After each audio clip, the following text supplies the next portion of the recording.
Okay, time to roll. Everybody get your seats. Yana is anxiously awaiting your return. Thank you. Well, for those of you who were on the field tour yesterday, you know what we experienced. It was great fun, and we started our day off at the Blue Lake Rancheria with Jana Ganian. And so we're going to start off our next session with her, sharing more about what's going on with the Blue Lake Rancheria and their gasification project. So she's our energy coordinator for the Rancheria. So take it away, Jana. And then Peter is going to give you your time slots. Okay, great. Good? Okay. Can everyone hear me? Yes? Okay, good. So this is a little faint. I apologize. But I am the Tribal Energy Director for the Blue Lake Rancheria Tribal Government, and the good news is we are building a biomass power plant. So that's mainly what I'm going to talk about today. I've worked with the tribe for a little under a decade. As a direct result of this project, I was appointed about a year ago to the Department of Energy's Office of Indian Energy National Working Group. We are one of 9 tribes across the country that work with the DOE directly to promote energy initiatives in Indian country. So what I'm going to go over today very quickly because it's a short amount of time. Since it's a case study, I feel it's important to talk a little bit about the context that this project came to be within. The system details, I'll go over those quickly. We won't have a lot of time to dig very deep. Something about financing, environment, and culture. Talk a little bit about capacities, collaborations, and then other projects. If there's time. This is the Tribal Council. The Blue Lake Rancheria is a federally recognized tribal government. It was formed in 1908 as a refuge for homeless Native Americans in this region. Just a little slide about where we are, which is not news to most of you in the room, but people from San Francisco like to say they're in Northern California. We say, get to San Francisco and drive 6 hours north. So this is an aerial view of the Rancheria itself. As you can see, if I can make this work, this is the Mad River that goes right down here. The tribe has about 100 acres of federal trust land. This is Highway 299 that connects the coast with I-5 in the Central Valley. This is the tribal government office. This is the casino, hotel, restaurant, event center complex. And our energy project area is going to be situated right about here next to the lovely wastewater treatment plant, which is, a little joke, the only lake in Blue Lake these days. So again, I'm sorry about the faintness of this text, but in about April of 2012, I'll start by saying that the tribe would not be here. We would not be moving forward with this amazing project if it were not for the Schatz Energy Research Center at HSU and the Redwood Coast Energy Authority. It just wouldn't happen, and we are eternally grateful to our team members in this project. As Matthew so eloquently covered, this project is a demonstration or an implementation phase of a multi-phase California Energy Commission initiative called the Public Interest Energy Research Program. It's also referred to as RESCO, or Renewable Energy Secure Communities. It follows on it implements parts of the amazing Repower Humboldt strategic plan. I really encourage you that if you haven't gone online to look at that plan, please do so. It has a lot of really useful information in it, both in terms of what's possible in Humboldt County, but also what's possible in terms of undergirding your individual projects. Energy security is a tribal and regional concern. We lose power here frequently. We're a little bit of an island, and regionally, renewables are cost effective. A little bit about preparation. Renewable energy, thinking about climate change is not something that's new for the tribe. This is an example of a solar array and battery system from 1989 that was featured in Sandia National Laboratories article. We have done the relatively hard work, which we continue to do, in that we tackled energy efficiency first. We reduced energy use Rancheria-wide by 35%. Blue Lake Hotel, which opened in 2009, implemented a lot of energy efficiency measures. It is the first hotel in California to be used as an energy model by PG&E for efficiency over plan. As I mentioned yesterday in the field tour, forgive me for repeating it, but we're rather proud of that. We've also done lots of structural and business preparation internally. The tribe has set out its renewable energy and energy efficiency goals. Those are documented. They formalized the Department of Energy and Technologies. They established legal code. We put together business structures, including a contracting entity, financial management structures throughout, to really tackle energy projects. And then, of course, we did our homework. We looked at the existing research, and we conducted our own research. We looked at existing studies, and we've conducted our own studies, including a woody biomass resource supply study, and some in partnership with SHOTS and Dr. Hahn's group in forestry at HSU, some technological and financial modeling. So today, we partnered with Redwood Coast Energy Authority as the lead agency, and with strong participation from the tribe and from the SHOTS Lab. We ended up winning funding from the California Energy Commission, which was matched by a significant investment from the tribe. I'll talk a little bit about that in a minute. But we're putting in a baseload power, biomass-fueled power system. It has a gasification component to it, which I have a slide that talks about system components in a minute. But essentially, it echoes some of the things that Mr. Shelley talked about in his presentation. It's high temperature, zero oxygen gasification to a hydrogen-rich syngas. That gas is cleaned up through a pressure swing absorption unit, and it's put through a proton exchange membrane fuel cell, which is a picture of our baby right here. And that will generate about 175 to 200 kilowatts of energy for us. It also has a combined heat and power component to it, and it will replace about a third of the power need for the casino and hotel. This is a little bit more specific about where the site's going to be located. This is the back of the casino. This is the hotel here. This is the pool and spa complex.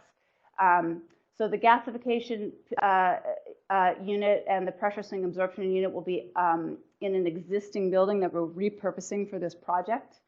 The fuel cell sits behind it. The fuel storage area will be here. Some other infrastructure that we're anticipating there. And then the combined heat and power, the waste heat from the system, we anticipate to take some of that to heat the pool and spa. Some of it may be used to provide hot water for our commercial kitchens. And then possibly part of it will be used as a feedback heating system for the fuel itself. A little bit about system details, and I have to hurry here. So we have a gasifier, we have gas compression and cleanup and upgrading, and then the fuel cell. The novel components of this system, there are many, but the key piece is that the gasification technology results in about a 65% hydrogen mix and 35% carbon monoxide, and then some other components. But that will be turned into pure hydrogen. But starting from a 65% ratio is important for us in terms of making the entire system work. A little bit about why this particular system. First of all, as in those feasibility studies, the technical studies that I alluded to, we looked at a wide range of technologies, and because the Rancheria has relatively low use for the combined heat and power components of a system like this, we really needed to look at systems that maximized electrical output. So that was one of the reasons why we chose the system. The other is that it's a small scale, as has been mentioned many times throughout the day today. The tribe felt that the community and scale distributed generation scale systems are feasible. It allows the tribe to gain experience in this space with lower risk versus commercial plants in terms of financing, fuel supply, et cetera, and all of the other risks that maybe are a little bit larger with a larger facility. Our region is rich in biomass, we've covered that. The gasifier is flexible in terms of feedstocks. So when we think about replicability of these systems and we think about where else we can use them in other tribal communities and other rural communities, the flexibility of feedstocks is important. So that's one of the things that we looked at, and it's one of the things that's a part of the system. A waste heat I talked about, and then thinking long-term, the system generates pure hydrogen, which could be used to power hydrogen vehicles or other hydrogen-based applications as they come online. We will, as a part of the grant, but also just generally, 5 minutes, how we do business, we'll measure and report on the efficiency of the system and the economics versus other options. Financing, as I mentioned, Tribal Investment, California Energy Commission. We have amazing vendors and technology partners in this project that have put their best foot forward in terms of sharing some costs with us because they want to develop and enter into California's distributed generation market, I think is one of the main drivers. There's some other grants and loans, and obviously we've talked a little bit about SB 1122 and some of the things that we are considering for expansion and replication projects. Environmental and cultural, this entire project is on federal land in that it's on tribal trust land. We've completed environmental assessments. It's a relatively small, elegant, small footprint. There is a moratorium on CO2 emissions from renewable sources in terms of our applicable regulation. And then our Tribal Historic Preservation Office review is complete. So that's a little bit about what we've done so far. Really quickly, this wouldn't have happened without collaboration. I know this has been touched on in terms of, and I know Peter's mentioned it many times, in terms of the importance of going out, explaining projects to people, especially biomass gasification projects. We've done that. We've really been met with uniform support. It's been an amazing thing. And so just want to recognize these lists of people that make this possible, both internally on the tribal side, but also our partners out there in the community. Additional energy projects, very quickly, we're doing a biodiesel transit system. We're working with Redwood Coast Energy Authority again on electric vehicle infrastructure. We've already migrated some of the tribe's commercial fleet over to electric vehicles. We hope to do more of that. These are some of the regional energy projects, not necessarily that the tribe is involved with, but we would like to be. The food waste to energy is one with a Humboldt Waste Management Authority, so please take a look into that if you have interest in that with the anaerobic digestion. And then just in conclusion, you know, the tribe is focused on renewable energy and energy security. We would love to serve as a regional partner, and I think we're doing so. The tribe is positioned to exceed California's renewable energy standards, which is a great thing, and it doesn't shy away from scientific endeavor, even if it entails significant financial investment and some risk, because at the end of the day, the tribe has decided that it's worth it. Thank you very much.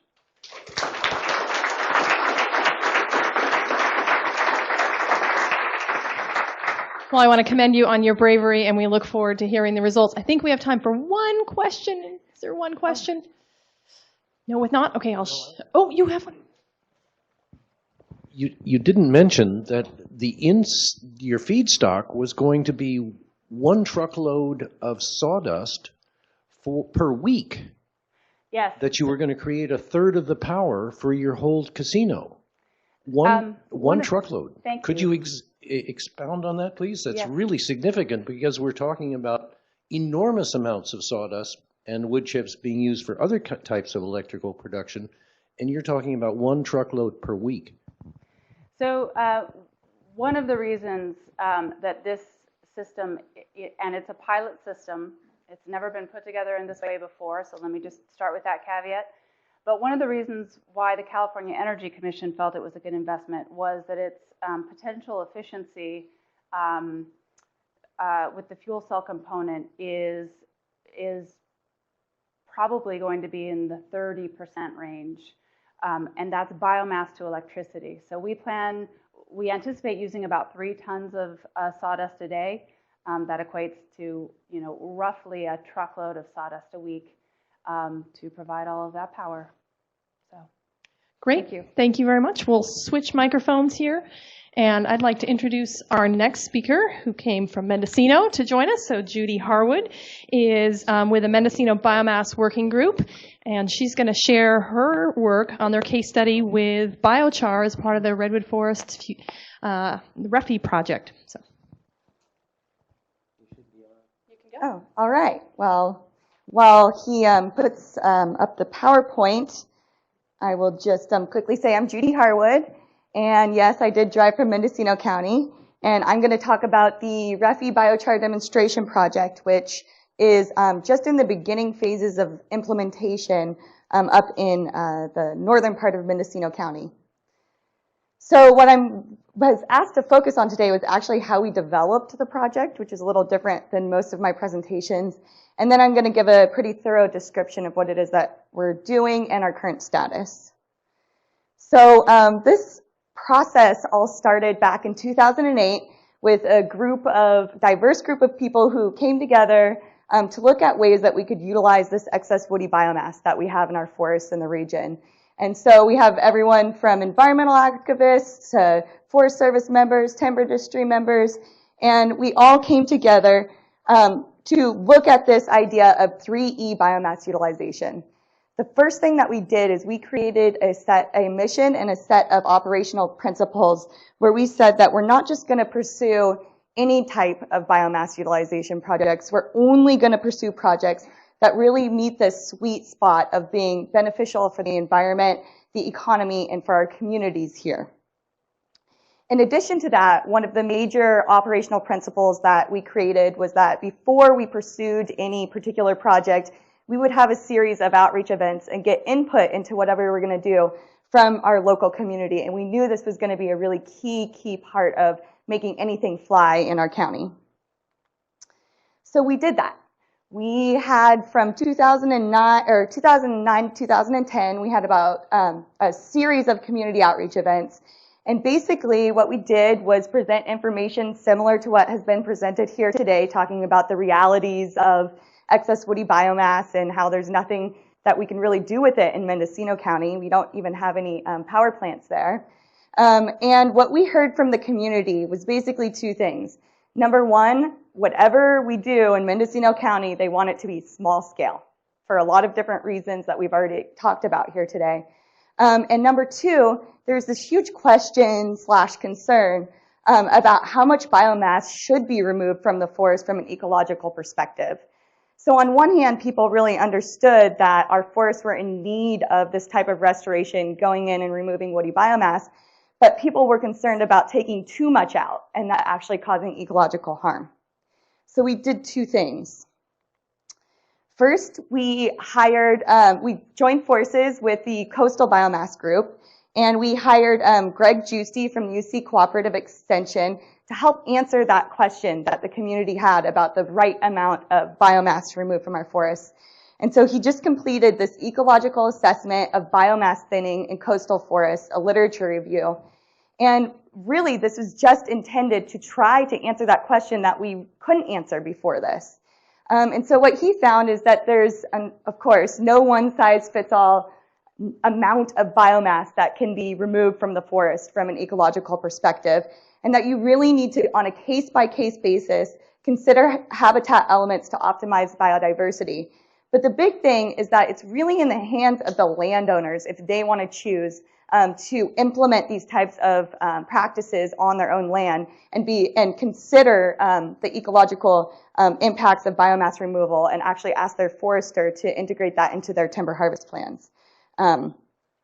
Luckily, I work with a landowner that was interested in that.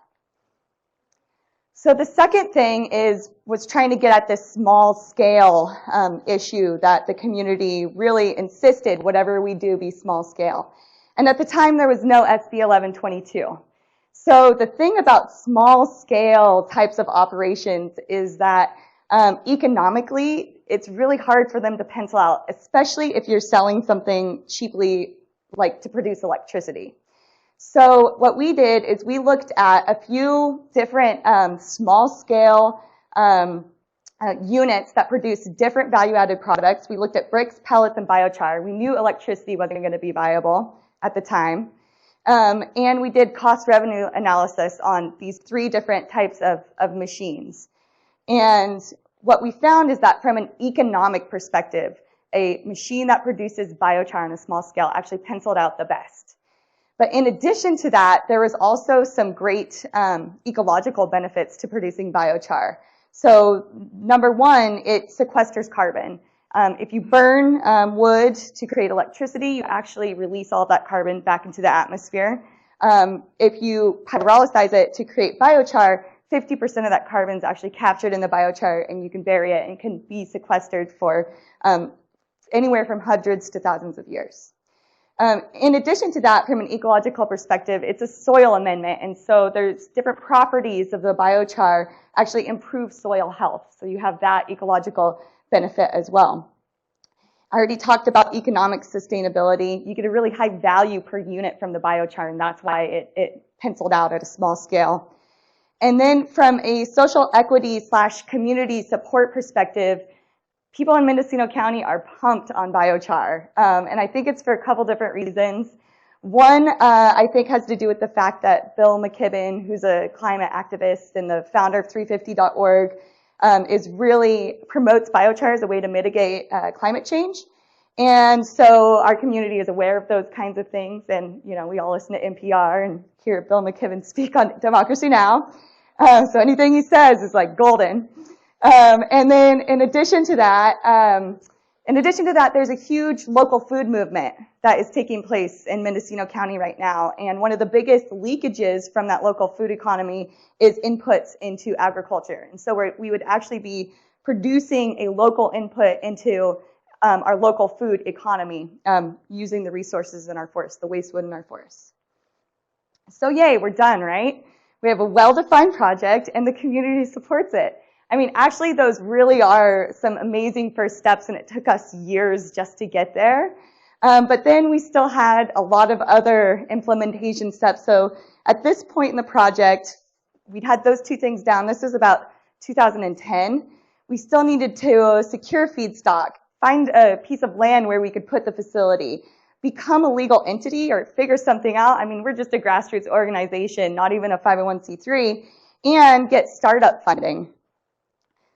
Basically, we could not do that on our own, so it became all about partnering. And the first thing that we did is we approached the Redwood Forest Foundation, which is a legal entity. It's a 501c3 nonprofit, and REFI purchased 50,000 acres of heavily cut over timberland called the Utah Redwood Forest. There's Piercy there, and there's Leggett there, so it gives you kind of the area that it is.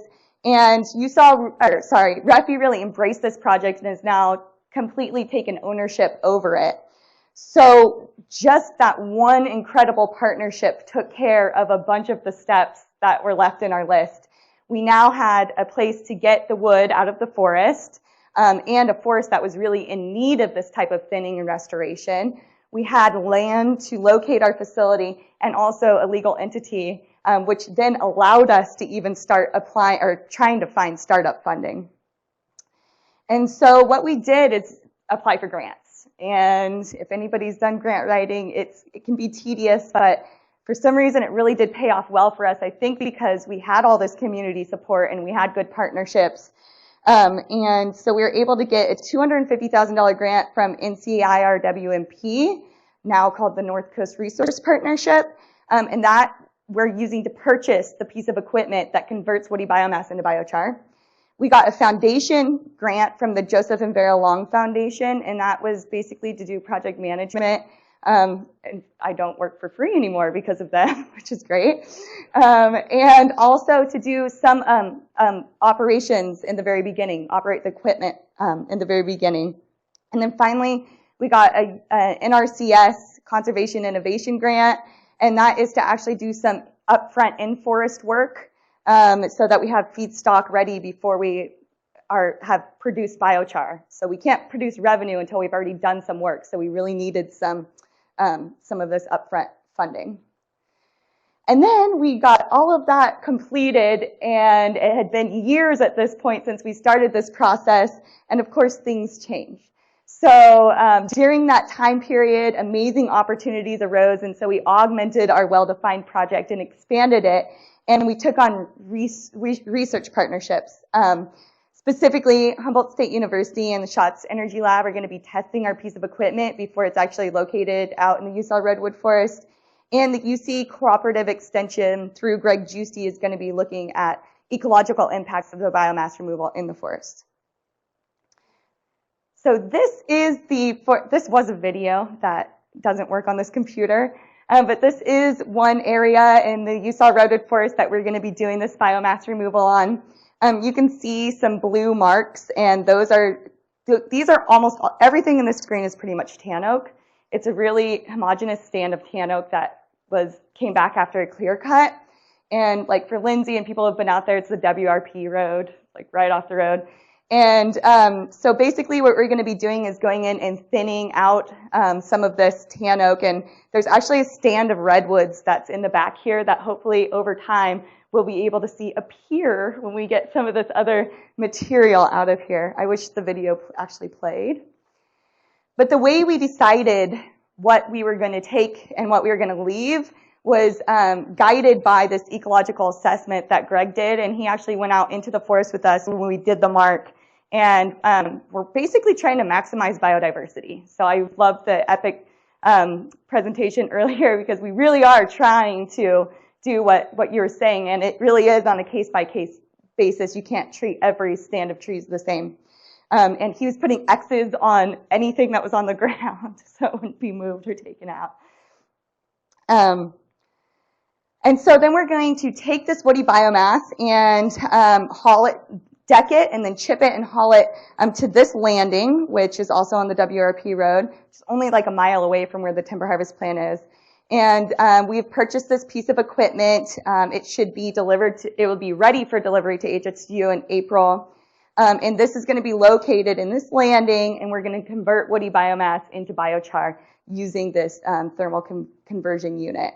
And ultimately, this can produce about 100 to 120 pounds of biochar per hour. And as far as bone-dried tons per day, it's about 3 bone-dried tons in a 10-hour day. So it's really small scale. I think it's about the equivalent of a 0.333 megawatt plant as far as biomass use.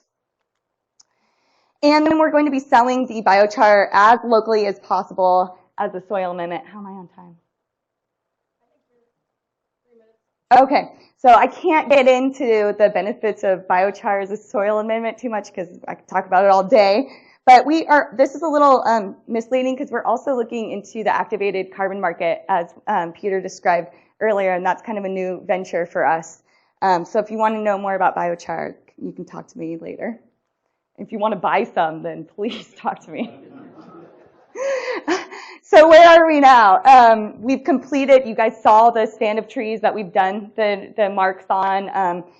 They might be out there logging it today. There's heavy equipment operators already doing other operations in the area. And so that's going to happen soon. And then from September 2014 to April 2016, we're going to be producing the biochar unit in the landing that I showed you, producing biochar and hopefully creating enough revenue. The whole goal is to create enough revenue to pay for this high-cost method of removing this woody biomass from these stands. So it's a really high-cost way to get your feedstock, but we're hoping this high value of biochar can help offset that high cost. And this is a look at the much bigger picture, but I'm actually going to end with this quote because Bill McKibben. Okay, if you could continually turn a lot of organic material into biochar, you could, over time, reverse the history of the last 200 years. We can literally start sucking some of the carbon that our predecessors have poured into the atmosphere down through our weeds and stalks and stick it back in the ground. We can run the movie backward. We can unmine some of the coal, undrill some of the oil. We can take at least pieces of the earth, and this is something we haven't done for quite a while, leave them better than we found them. That's a quote by Bill McKibben. And that's it.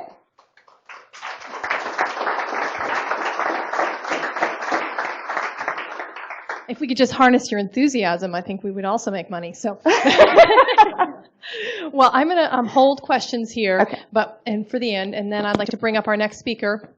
Just be mindful of time here. So we're going to move into the Humboldt Bay with Jack Crider, who's going to be from the Humboldt Bay Recreation Conservation District, and he's going to talk about the Humboldt Bay Harbor District's repurposing of the Evergreen Pulp Mill and what its future may be for us. So we're thankful you could be here, Jack, and look forward to your presentation. Okay, great. And time will come from Peter. So all right, very good. I'm sure we'll get through this pretty quickly. Well, thank you very much. I'm certainly disappointed that I didn't come all day long, so this sounds like a great forum. The Harbor District, we have a pulp mill now, so certainly something that I never thought I would ever participate in. This is my third port, and you always look at the maritime infrastructure, and we are your port authority, and certainly we've got a lot of different assets. There up on the left-hand side are two terminals that we acquired. We are the title land trustee, so when we have a tenant that actually puts infrastructure in the tidelands and that tenant goes away and wants out of their lease, their choices is to remove that structure or work a deal with the Harbor District, and that's how we acquired both of our terminal facilities. Actually got the facilities at no cost, plus money was given to us. So we also, of course, have other facilities, the boatyard, the wonderful Woodley Island Marina right behind you, and then, of course, the title land trustee with the oyster lands. Humboldt Bay, as a port manager, it's a pretty phenomenal bay. It's truly large. The production in this bay for the oyster industry is probably the highest on the West Coast, well known. But it also has deep water, and that's one of the keys for a transportation manager is looking for the deep water, and certainly the community's done a great job on supporting dredging. The Army Corps has been here, and it's difficult these days when you don't have the tonnage, because historically we used to have a lot of tonnage going out through this bay, and as that tonnage has dropped off, it makes it extremely difficult to compete for those dredge dollars, and this community's done a phenomenal job. So we do have a deep water port. Well, that's great. So what do we have as far as facilities here? You always look for the public dock. We have a lot of private docks here, and the industries here do a variety of different between log export and chips. But the public dock is an extremely important component. And actually, we did not have a good public dock. We had remnants of a dock, but nothing really that was functional. And so one of the goals, at least when I came here to the commission, was to basically convince them it was important to have a public dock that has open access. It does have deep water access. It has some capacity as far as cargo capacity. But probably one of the biggest important components is the upland property. Without the upland property to support your activities, that dock facility is virtually worthless. And again, third port, and it seems like I never have had all the right components at either one of these ports. And this is a classic example where you actually have some structure, you have deep water, but you have no upland property. Also having access to warehouses, some kind of warehouse facility, good connections to a federal highway, and then lack of offsite impacts, meaning You don't want your port facility and your port operation right next to a residential development. So, absolutely critical. So you look at our two facilities that we have, our two docks, our Redwood Berth 1 and our Redwood Berth 2. You can see our Redwood Berth 1, basically, it's an old wood dock. I did the typical, when the job came up, I looked at all the facilities from Google Earth, and they all look great from Google Earth. But when you get down on the water, they don't look so great. And so you can see the challenges on Berth 1 with virtually only about 20 acres of property, upland property that's available. Berth 2 is even worse. It doesn't have virtually any property at all with it. And then we got a grant to look at the transportation system on the peninsula, and very quickly we learned that not only did we not have adequate property to support operations, but we didn't have a legal access to them. And as we got into it, it became very clear that there was a lot of challenges with the property owners all on the peninsula. It used to be 2 main property ownerships, and now it's about 6. And a lot of folks thought they had legal easements and rights of way, and they actually didn't. And so that's how we got involved initially into the pulp mill. Was number one, looking for some upland property to go with our dock. This is our dock down below here. And then also legal access. And the pulp mill property actually solved all the challenges as far as that upland cargo area and that roadway access. So the mill basically was sold 2008, shut down. Evergreen Pulp operated until 2008, shut it down. Freshwater Tissue purchased the mill with the intent of restarting it. By 2011, they had given up that dream of restarting the mill and started the demolition of the mill. This is certainly what it looked like when it was operational. By the time we found it and started really taking a look at it, there was a lot of challenges to the property.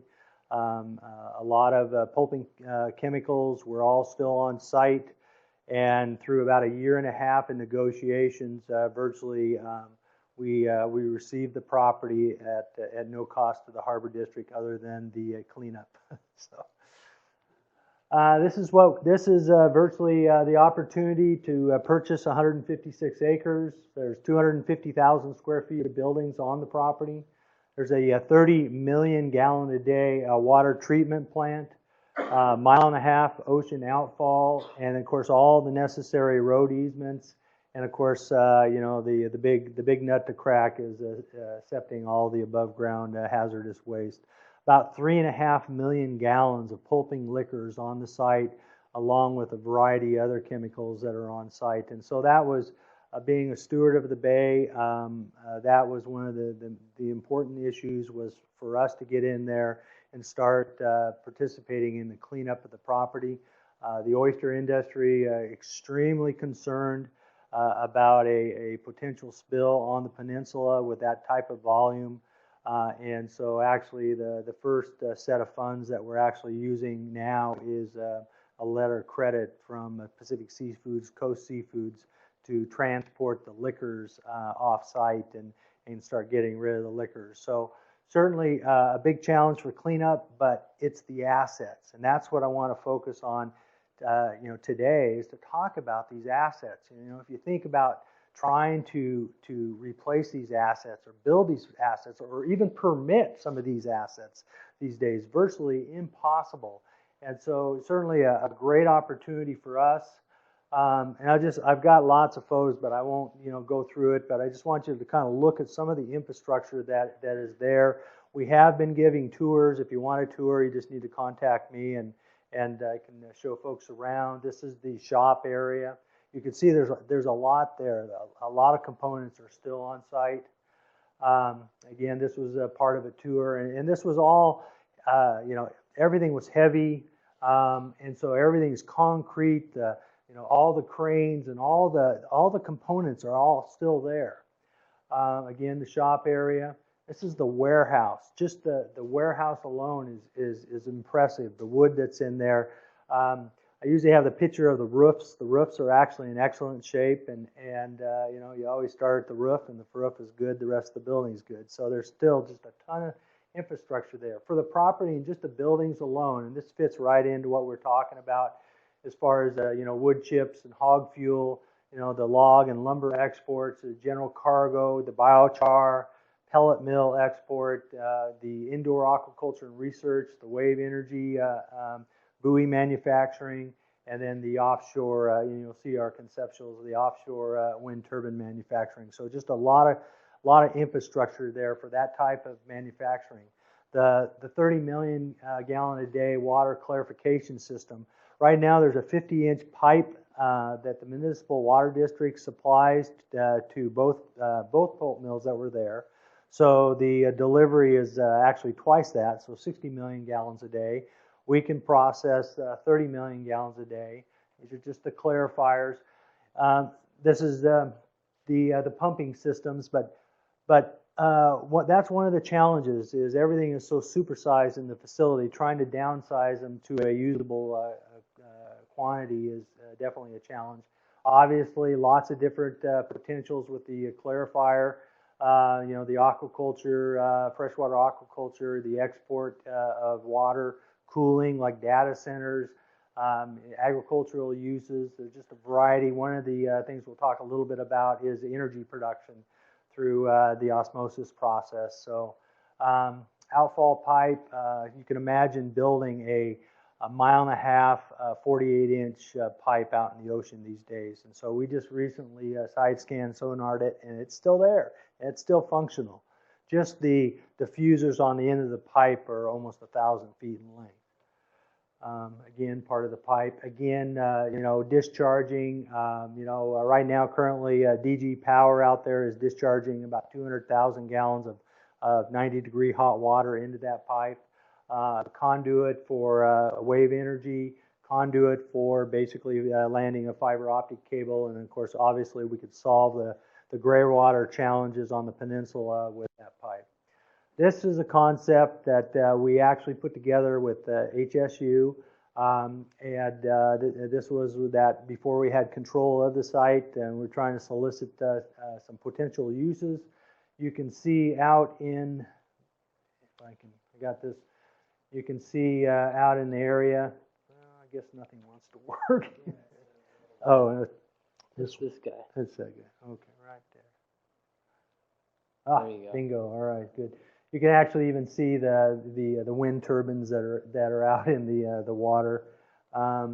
This is, of course, the public dock component right there. You can see this. This is the pellet mill, pellet operations, laydown area for exporting logs. Again, this is primarily the docking components. This is the energy component, something that I want to talk just briefly about. It's about $3 to $4 million to clean up this site. And the major assets that actually could be sold is the 23 megawatt boiler that's on site. It's a chemical recovery boiler. To replace that boiler, it was built in 1990. It was actually retrofitted in right before the mill shut down in 2008. They spent $3.5 million on it. And that's one of the dilemmas that we have now. Since it has some of the most value in the facility, we're actually putting out an RFP for somebody to actually buy the boiler, buy the turbine, the generator. It also comes with the air emission credits. It comes with the Cal ISO agreement. It comes with the 60 kV system. So lots of components that could be utilized in this county. So certainly that is one of the things that we have up for sale that we're looking at selling, but it'd be really nice if somebody bought it here locally and actually repurposed it. Energy, so basically fabrication for these energy systems, renewable energy labs. There's the reverse osmosis. That's the differential between the fresh and the salt water up against a membrane. biomass storage, the biomass boiler, and of course the wind and the 60 kV system. Just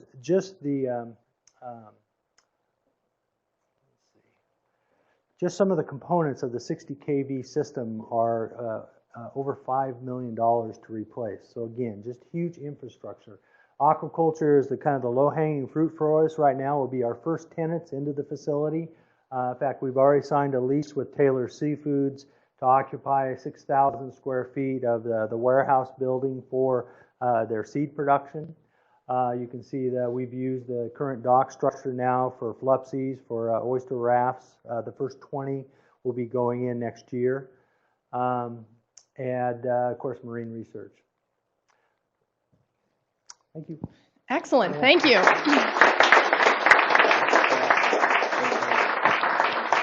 I'm going to bring Angie up here because I'm going to keep us on time so that we can have a good integrated discussion. But it's really fun to think about how you convert a plant into some other option and what we might see before us in that process.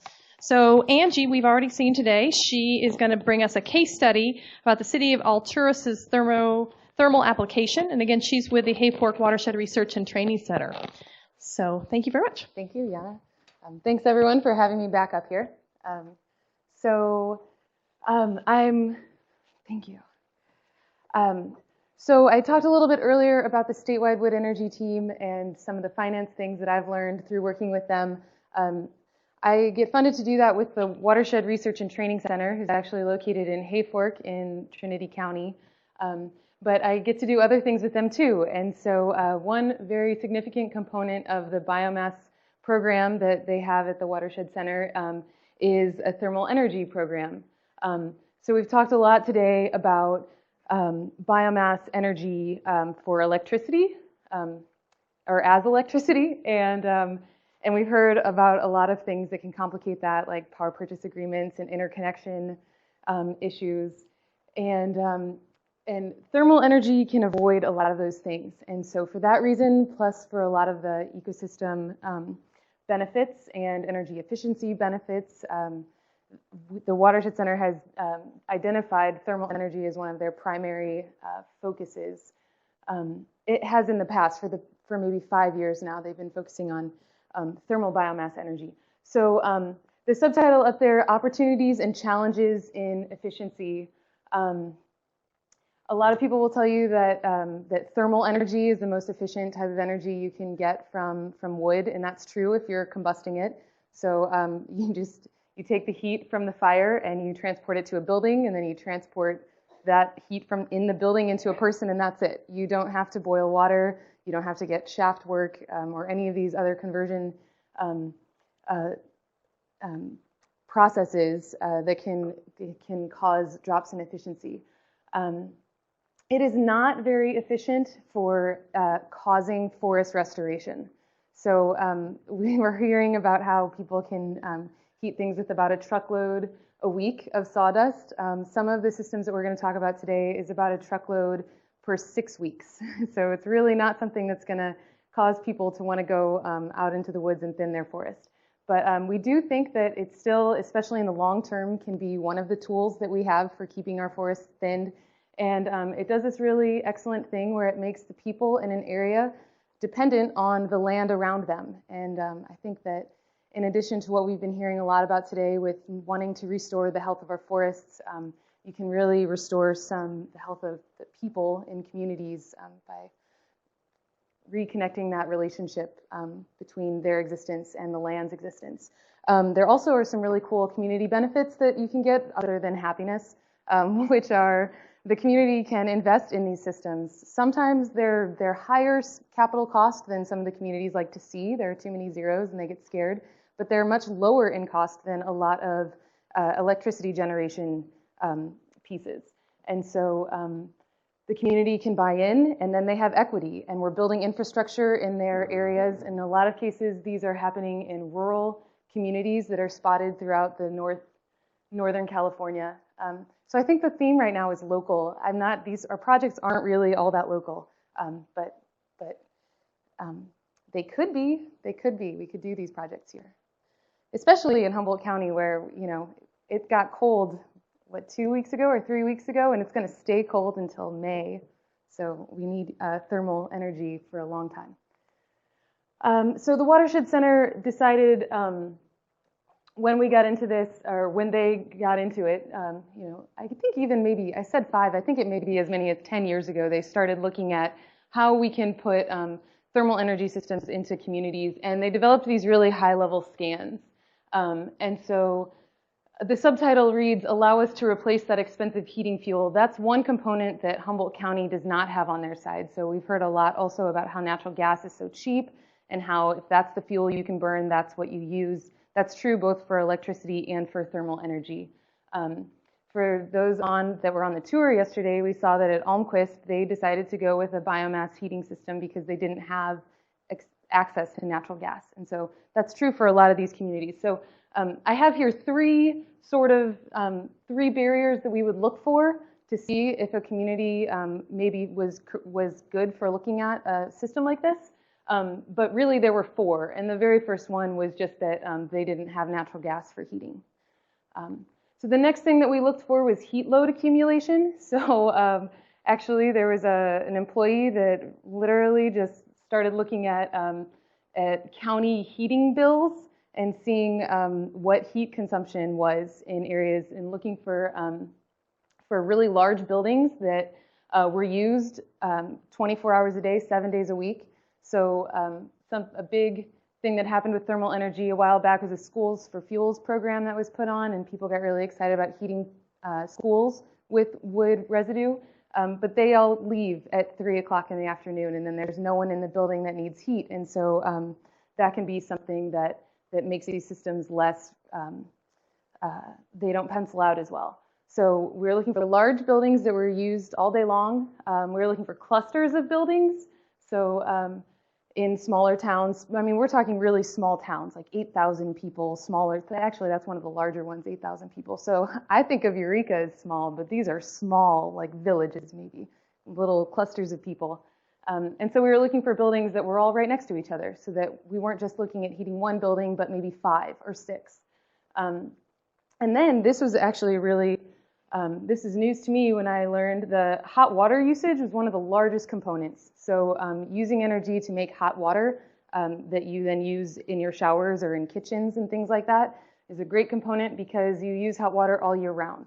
And so sizing the system becomes a lot easier when you have baseload consumption, which is, that's sort of a law that is applied to electricity production, and it's true here in thermal energy also.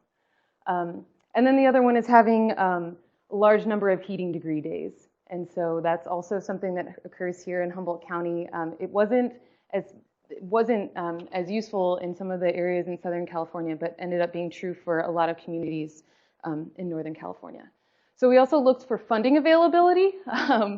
You have to pay for the system, and so knowing that some areas had local authorities who were willing to put investment in their communities, or in some areas the state has looked specifically at that area and is investing in that area, so that was helpful. Or some communities have people that were really clamoring to lower their heating costs. You know, they saw their high school paying millions of dollars to the propane company, and they wanted help with that. So the final one is fuel supply, and that is also a really sort of a different situation than what we have here on the coast. So if you have private lands, this may not have been true 40 years ago, but now we know if you have private lands, you probably have overstocked forests that people want to thin. If you have public lands, the same is true, except that the people wanting to thin them part is maybe not as true, and it's a lot harder to get done. So if you have public lands, we were looking for counties that had long-term stewardship contracts, and that's also something we heard about today. It's true, you can get a 10-year agreement with the Forest Service to give you wood supply off their lands, but they're not that common. Or if you have alternative feedstock. So one of the projects we're going to talk about has mill waste, and we've heard a lot about that. And then the other 2 projects have a more interesting fuel stock. So we'll just get into 2 case studies. The first one is city of Alturas, which is in Modoc County, and this is the town that has 8,000 people in it. So we went through, oh yeah, here it is, way over there, not quite local, but it is the county seat. So for the entire county, that's where the most people are located, and they had a positive scan. So they don't have natural gas. For the buildings that we ended up identifying, many of them were on propane. One of them told us they were actually purchasing kerosene. And then some of them, well, in addition to, in most cases, they were using electric resistance heating items. So, you know, these people are paying $4 a gallon for heating fuel. And so it's pretty easy to make wood cheaper than that, even with high capital costs. So the next thing, they have a cumulative fuel load. So there are 4 county buildings that are within a 1/4 square mile. And then there's this additional one down here, which is a privately owned building. This guy actually, he's a very interesting character, really very enthusiastic entrepreneur. He just went for it. He bought this old hotel that was built in, I think, 1905. And, you know, nobody visits Alturas, so I don't know, he put a coffee shop in it and he's making it happen. But he was going to go out of business because he couldn't afford to heat it. And so he bought an automated pellet boiler and he ran piping all the way through his entire old hotel, and he heats it right now on one small boiler that he buys pallets of pellets for. And he's really excited about this idea. We want to connect all of these buildings to a boiler that probably can be sited on this piece of land, and then just pipe the heat across the streets to them. So it's really, many people are very excited about it. The other thing that ended up being really important in this project is the community component. And so we didn't hear much about the community in the morning, but we have been in the afternoon, and I will just say that, yeah, they're really important. So we're beginning feasibility and preliminary design this month, and we're already looking at some of the issues that are going to happen for, or not the issues, but some of the, you know, finding design build funding or funding for design build engineering plans, and then doing outreach. So the other project, this is also really exciting. CAL FIRE has a commitment to reduce the risk of wildfire and to promote renewable energy. And they have conservation camps which hold over 100, or house, I should say house, 100 people at camps. And there are over 20 of them. And we have done, or feasibility studies have been done on them, on 2 of them, the Trinity River and the Devil's Garden camps. And these are where they're located. This one's back out by Alturas, and this one by Weaverville. So that's a little bit closer to us. And they have positive scans. The feedstock supply in Modoc County, actually, this is cool. They're taking out juniper, which is not invasive, but it is encroaching. So it's a native plant, but it's been growing a lot more prolifically than it would have 50 years ago because there's no fire, and it takes up a lot of water. And so for that reason, they're pulling it out, and we can heat people's residences with that. So like I said, small amount, 320 to 350 bone-dry tons per year, but offsetting 60 to 80,000 gallons of liquid propane. And so the payback in that case, and I think we even, in the feasibility studies, we looked at a more expensive system, so the capital cost is higher than we hope it will be, but 6-year payback on that. And then maybe we can scale this and do it in 20 camps, and that would be just really excellent. So, so yeah, we're preparing to begin the engineering design study, and you know there are still some other things that are going to happen. CAL FIRE does not want to be in the business of running a heater and doing those things, and so we need to come up with an alternative ownership scheme, and that's really exciting. We haven't heard much about those today, and there aren't really communities that are championing them. So. Did I do it? All right. Is now the question time? I should learn not to put up question slides at the end. Well, I'm trying to keep us all staying on time. So I think I'm going to, just for sake of ease, just move on up to our next speaker so we can have an integrated conversation. I know these last speakers I've got key questions for them, so I'm looking forward to it. But I'd like to bring up Mark Lovelace, who is with the Humboldt County Board of Supervisors, and he's going to talk about county leadership roles in renewable bioenergy. And we thank you for making time in your schedule. I know you had to do some shuffling to make this happen, so thanks for being here, Mark. Oh, absolutely. Thank you.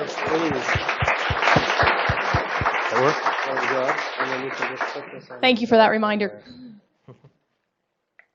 That work? Excellent. Yeah, I don't have a presentation, so We'll turn some lights I have on a then. presentation here, but I don't have. Yeah. So, anyway, so yes, I'm Mark Lovelace, Humboldt County Supervisor, and as noted, was asked to speak on the county's leadership role in biomass, and which raises an issue. What is our role? I look around the room. This room is full of people who are so much more directly involved in this issue than the county is. We've got timber landowners, forest managers, foresters, energy producers, researchers, financiers. This has been. I wish I could have been here for the whole day because it's.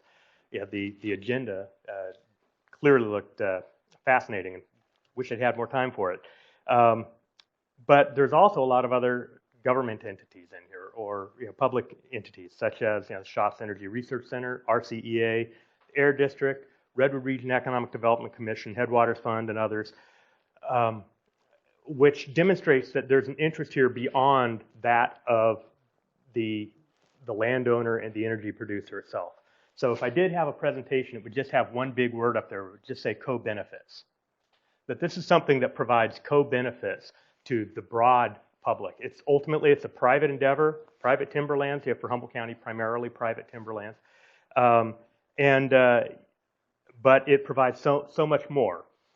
In terms of fuels reduction, renewable energy, jobs, economic development, air quality improvements from reduced catastrophic fires, and public safety benefits that come also from reduced fires.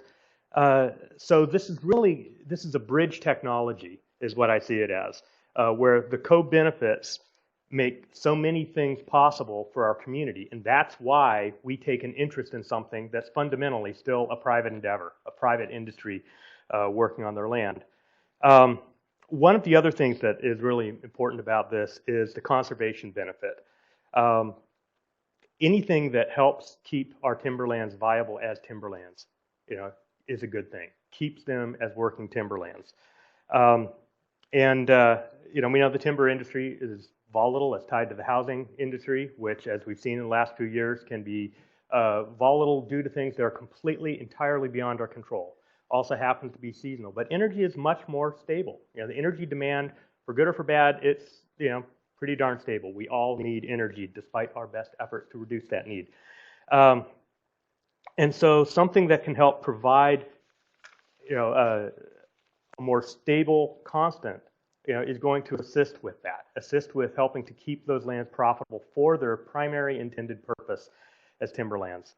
So biomass provides a constant stream. It may not be a big one, and it may not be independently viable as a business in and of itself, but it's a helpful one. It's a co-benefit that comes from those lands, and again, helps to keep them viable for all those primary purposes, those other co-benefits that are generated in terms of wildlife and fisheries habitat, open space, green buffers, scenic beauty, all of the other things that we enjoy from our timberlands.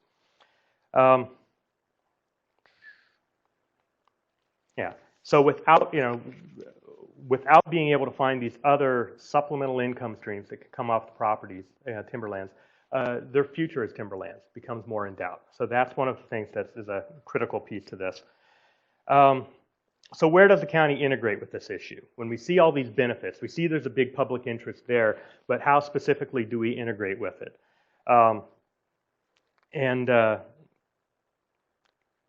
Burning wood for heat is probably the second oldest technology on the planet after the rock. I think the rock probably came first. But at least mastery of the rock came ahead of mastery of fire. But the current applications and the ongoing development of the technology and the infrastructure necessary for the technology, those are constantly evolving. And it's a different type of infrastructure. It requires a different type of infrastructure than what we typically see as, we see roads, wastewater, sewer, those kinds of things. Those are straightforward public infrastructure, and we provide them for a public benefit. We don't expect there to be an independent business model for those things. That's why the public sector provides those. But again, there's infrastructure that's necessary, and not just physical infrastructure, but policy infrastructure, economic infrastructure, market infrastructure that government has a role in that can help to make this, this industry viable. And so, again, that's one of the places that we intersect with it. Another example of an emerging technology related to this, a number of years ago in this very room, we used to have meetings for PG&E's Wave Connect project, a wave energy project that was being proposed out here off of Humboldt Bay. Great project. In fact, a lot of the people in this room were also involved in that, those discussions. But one of the reasons that that project failed was because the local, state, and federal agencies with different rules, different overlapping jurisdictions hadn't figured out what are the rules for this industry. It's new. We haven't got that laid out. And that meant that there was no clear path for being able to do something that we all said, hey, that's a great idea. We support you. But there was nothing we could do to figure out how to get out of the way to help it happen. So it's important that we be proactive in trying to make sure that we're laying out a clear path for how to do that. Another example that comes to mind in terms of more less conventional infrastructure, broadband, which is something I've also been involved in. Another example of something that's fundamentally a private effort, a private industry. There is a business model there. It's all the companies that provide it are private, but it provides a huge public benefit. And so we can't say that we're just going to let that be just a matter of where the private sector can make it happen, great, and if it doesn't work over there, then everyone else, sorry. We recognize that public benefit. We get involved in it. We try to leverage the private interest to help make the private interest viable for doing other things that expand upon the public interest and help get more done. So, so we want to figure out how to insert ourselves effectively into this issue to help solve problems, help pave the way, provide a clear path. At the same time, ensuring that our efforts to help aren't getting in the way, because government sometimes has been known to do that. Rarely, I'm sure, but so what is our role in making it profitable? Again, the core industry, private timberlands, mills, timber operators, all private industries there. They're for-profit industries. And the co-benefits, though, there may not be that business model there. Jobs, fuels reduction, greenhouse gas reductions. There's not independently a model there. And so we want to try to figure out how can we leverage the existing interest to achieve these other things that we all benefit from. In some cases that can be through incentives. In some cases that can be through money. In some cases it's investing early on with research on pilot projects. Not for the purpose of subsidizing an industry ongoing forever. We don't do that. The reason we invest instead of subsidize, we invest to help it get off the ground to where that fledgling business industry interest can eventually become self-sufficient and achieve a public good for a private interest reason. That's what we call success. Just to talk a little bit about some of those other co-benefits. Biomass, again, there's been a lot of discussion today, and you've probably heard some of this already. Biomass produces 25 to 30% of the county's energy needs. Humboldt County spends about $460 million to meet our local energy needs each year, most of which leaves the county. So if we can produce more of that energy here locally, we can not only help provide jobs with that, but every ratepayer in Humboldt County, more of their money is going to stay local and help the broader Humboldt County economy. So again, it's something where just on that level alone, there's a huge benefit to making this industry work. Anything that we can produce here instead of importing helps keep money local. So one of the ways the county's tried to stay ahead of the curve on this issue is through proactive policies in our general plan update, primarily in the energy element. But we've also parked policies, because this relates to a lot of different things, in our air quality element, in our economic development element, trying to address all the things that are going to be necessary to help this industry be viable. And we've got, through all of those, we've got different goals, policies, standards, implementation measures, laying out the things that we're going to do from our end to try to help make this all work. Some of those are, helping to increase the supply of energy for from local renewable sources. These are some of the policies that we have, some of the goals. To support renewable energy development, promote upgrades of electric transmission lines, to assist with distributed energy and electricity export so that we can actually get more energy out of Humboldt County. We have that potential eventually. Supporting changes to electricity buyback to improve prices to resell energy back to the grid. This is one of the things that will, again, help to establish a market where this can work as on a free market basis. And then various other, there's a long list of policies that are within there, coordinating with other local agencies to develop biomass energy and working on fuels reduction efforts and restoration efforts, tying these things in together, developing incentives for this industry. I'm not trying to read the actual element here because that'd bore you to tears. But so then when we do this, we also take these kinds of things when we've identified all this and we park all of this in the county's legislative platform to say that we want to be able to advocate at the state and local level for things that are needed to help with this. And we're as proactive as we can in terms of at any given time trying to see into the future and say what is it that we need to do to advocate for and support this industry, and we put that into our ledge platforms.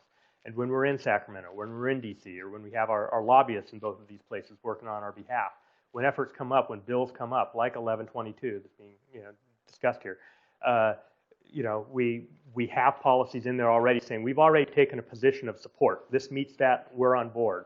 We don't have to raise the question of do we support this industry? We've already said in advance, yes, we support it. So these are some of the ways that we try to be proactive on it. But with any emerging technology, there's also going to be the things that happen of the moment. Things that happen with individual projects where something's going through permit hurdles that we couldn't anticipate that come up, or just those kinds of things. And those are places where again we're on board of supporting this industry and wanting to help it grow and develop. And so we want to be able to be as assistive as we can in those situations. So I hate to say it, but I'm from the government. We're here to help. And but we really do mean that when we say that.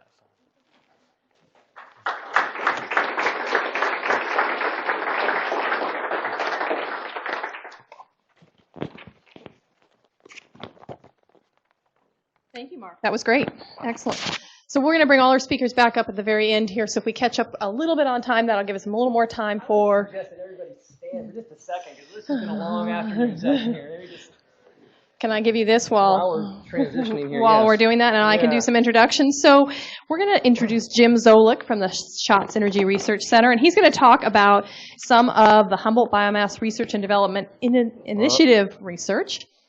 Are you on? I think it backfired. I didn't say stand up and walk out the door, but that's what a lot of people did. Oh, well. So much for that idea. That's all right. We'll go anyway. So, you're on. Thank you. Okay, well, thanks for sticking it out. It's been a long day, but very interesting. A lot of really great speakers. Thanks, Mark Lovelace, for being here and for your support for this effort. I'm going to talk to you today about a project that we're hoping to begin early next year. It's a project that we haven't we're not under contract yet, so there's still a little bit of question as to whether this will move forward. This is my little clicker right here, right? Okay. But we're pretty confident that we'll be starting on this next year. It is called the Waste to Wisdom: Utilizing Forest Residues for the Production of Bioenergy and Bio-Based Products.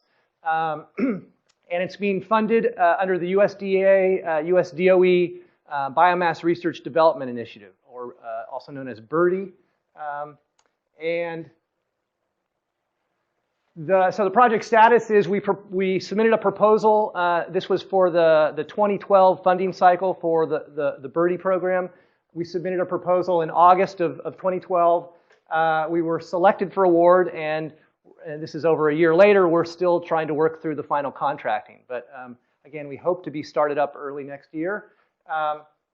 And in terms of the project team, first the key, the principal or the lead principal investigator for this project is Dr. Hans Supan from Humboldt State University Forestry Department.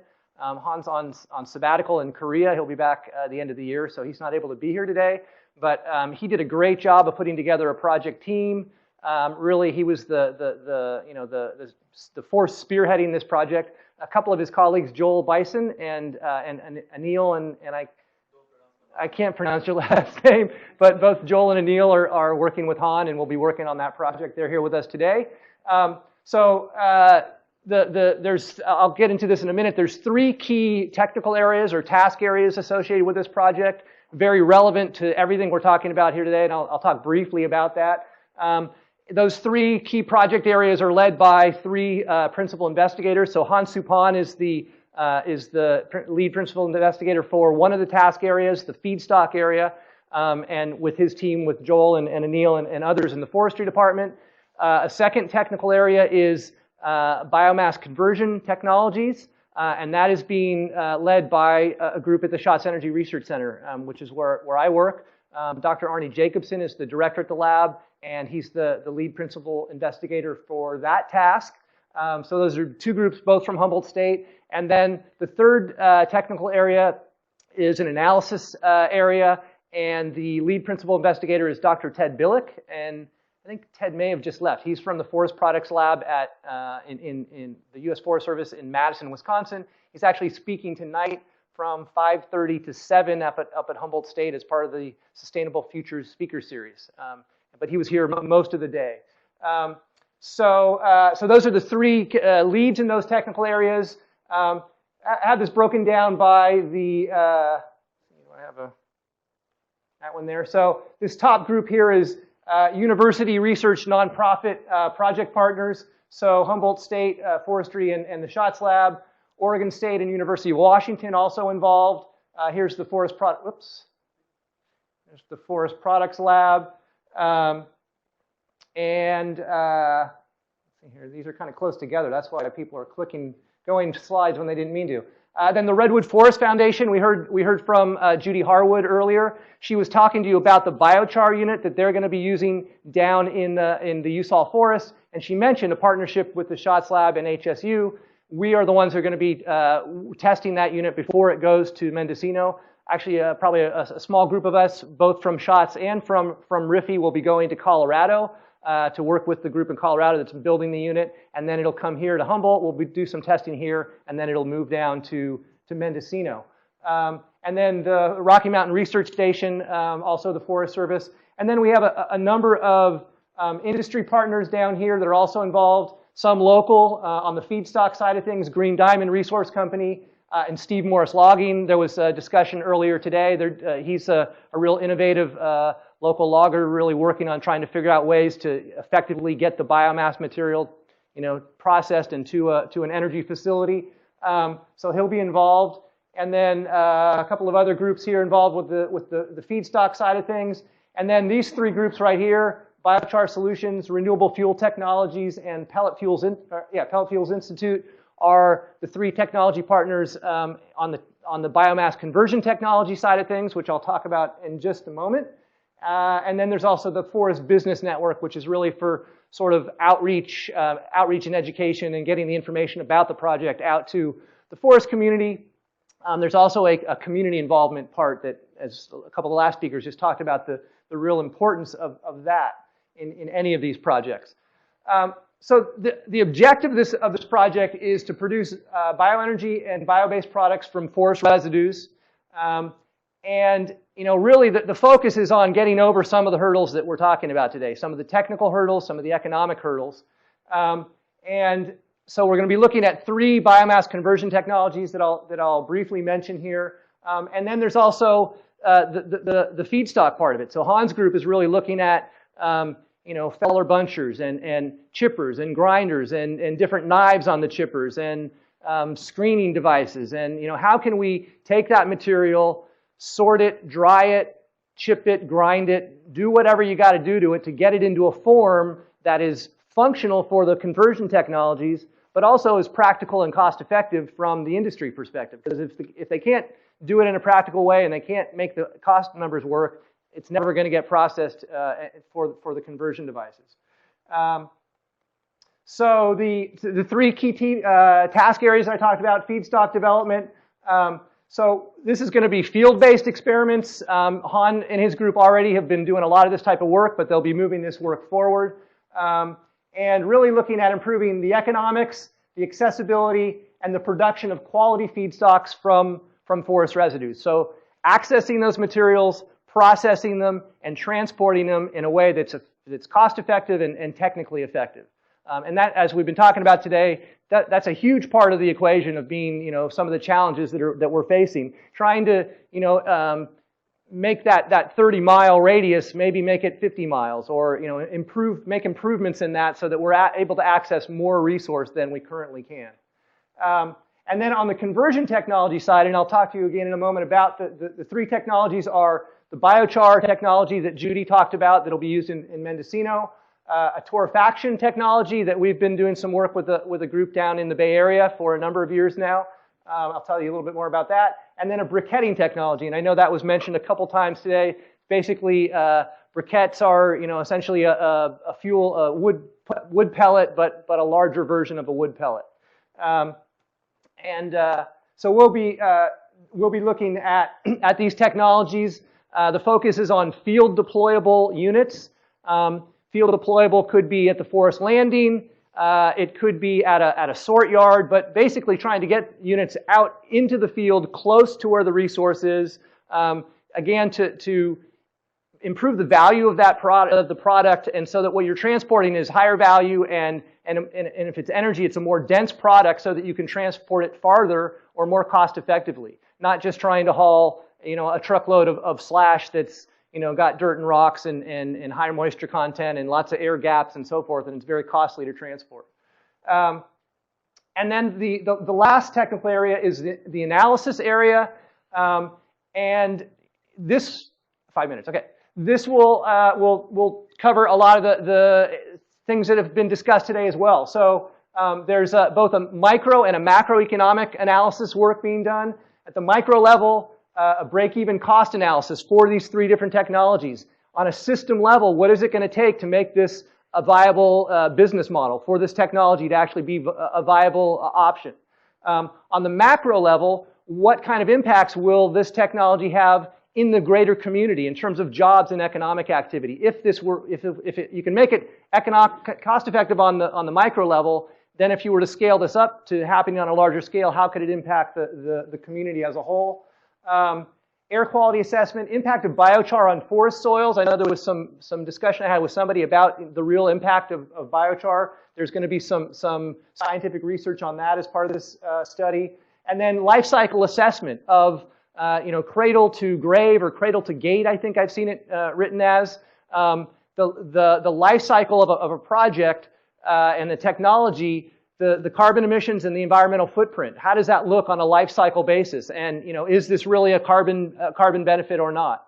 And then also market assessment for these technologies. Okay, so just quickly I'll go through. I'll probably only have a couple minutes left here, but what the biomass conversion technology is what we're going to be looking at, and that's really going to be the shot slabs focus. So the biochar unit, this is a picture of unit. The group is Biochar Solutions out of Colorado. Jonah Levine is one of their key people. A great guy. I haven't met him in person yet, but working with him over the phone, he's one day he was on the call and he's telling these guys to light the flare, and and he's trying to have the business call at the same time. And so he's a very hands-on guy. I think they've sold at least 10 or more of these units, so it's a commercial product. But we're gonna be doing some more scientific-based testing on energy inputs and material inputs and outputs, air emissions, etc. All the information we'll be collecting to feed into that life cycle assessment, and then also looking at the marketing opportunities. And they're going to be working on improving the field deployment capabilities of this unit, both in terms of fire safety and capacity and just operation in the field. And so the product here is biochar as a soil amendment, or as people mentioned, could be potentially upgraded to activated carbon or higher value product.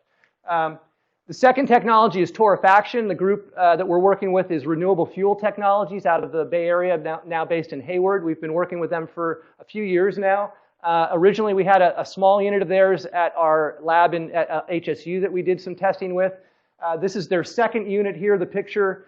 This is pretty recent here. This is down in Hayward in a warehouse that they're operating it. This is a 1 ton. I think I was just doing the calculation quick when Judy was doing her presentation. I think that biochar unit's about 6 tons per day. Does that sound right, Judy? Yeah. 3 boat, right. So if it's 50% moisture, it'd be 6 tons. This one here, I think it's a 1 ton per day. Actually, maybe that is bone dry. I'm not sure about if that's at moisture content or not, but this is about a 1 ton per day unit. And they've already scaled up, and so that we'll be testing this. This is producing like a biocoal that's a very energy dense product. If you can do this out in the forest or close to the resource, you basically reduce the cost and the energy and everything, the cost of transport by about a factor of 3. Basically, a truckload of this is equivalent to 3 truckloads of regular wood chips. Okay, so that's a big improvement in terms of getting it out of the forest. And then the last technology is briquetting technology, and really looking at potentially briquetting the forest residue as opposed to the sawdust, which is what they currently use, or perhaps briquetting the torrefied material. They actually they not only torrefy it, but they want to make a pellet, and potentially they'll be looking at coupling with this briquetting technology. There are also possibilities to perhaps co-locate these technologies so that the outputs, for instance, the heat output from one could be an energy input to the other, and there could be some co-benefits in that respect.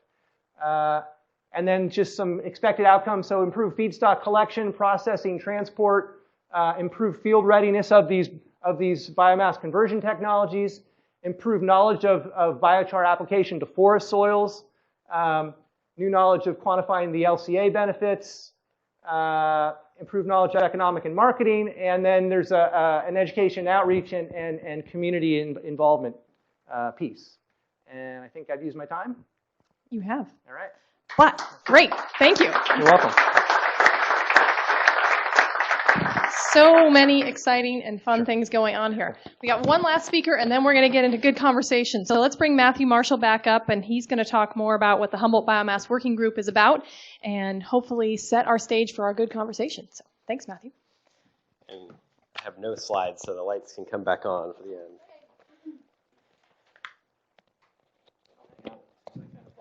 Yeah, I got volunteered to talk about the Humboldt Biomass Working Group, which does not exist. So really, I think this is something to segue into the open discussion. And I just had some sort of particular questions that hopefully I can go quickly through, and then that can be something that can be considered in the wrap-up discussion. And so there isn't a working group right now. There's been some starts in the past, and so I was kind of thinking, well, if we were going to do something, what would be sort of the who, what, why, and where of that.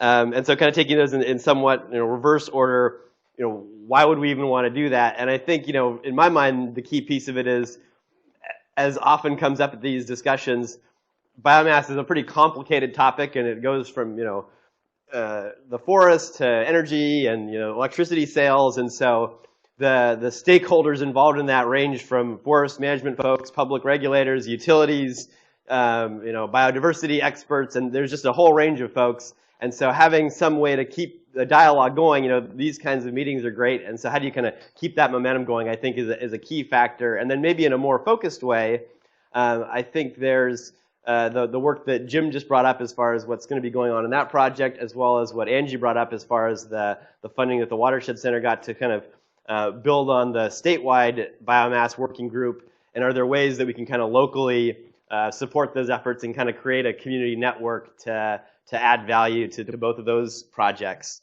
As far as the why in my mind, as far as where, the topic says Humboldt, and I don't know if that's the right scale or not. Certainly, it could be county, it could be a Humboldt Del Norte Trinity working group, it could be something more regional. The North Coast Resource Partnership was brought up, and at the conference, for the folks that were here that went to the conference in Fortuna, that biomass was a big topic there, and really looking at expanding that group to look beyond water, as evidenced by the name change. And I think, forest fires and energy and biomass is kind of a regional issue, and so that seemed to be something that might be a key topic to look at really regionally. So maybe there's a different scale beyond just the sort of county perspective.